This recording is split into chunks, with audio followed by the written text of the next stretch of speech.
This is a video showing how to create your own sensor within PASCO Capstone.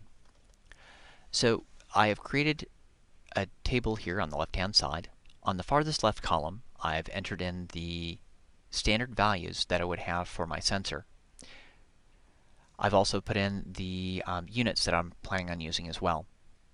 On the right-hand side, I've collected data using the keep mode within Capstone so that I can set the sensor to the conditions that I want to collect data for my standard positions, and then I can manually click on keep once I've set that condition.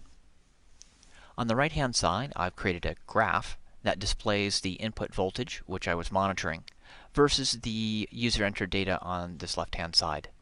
I'll correct this to millimeters here. Once I've done that, I've got my data set here, and now I'm going to apply a curve fit and select linear. And then to select it actually to activate it, I'll click on this curve fit here. And you can see that it applies a linear fit to this of the line here. I'm going to click on the calculator on the left-hand side. To make it easier to determine which is my calculated value and which is my original input value, I'm going to give this variable the name C for calculated and then displacement. I'll type in the equal sign. Now we're going to input the coefficients for the equation of the line so that we can get the linear transfer function from the input voltage and convert that over to displacement.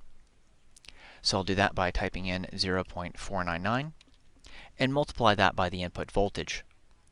I can either select that by right-clicking and then selecting the measurement. I can tap on the left open bracket, square bracket I should say, and select the active voltage that I'm monitoring. And to this I need to add my vertical displacement, my y-intercept, which is my b value. To clarify things on this, I generally put in an open parentheses to clarify the division between the leading coefficient and the rest of the equation here.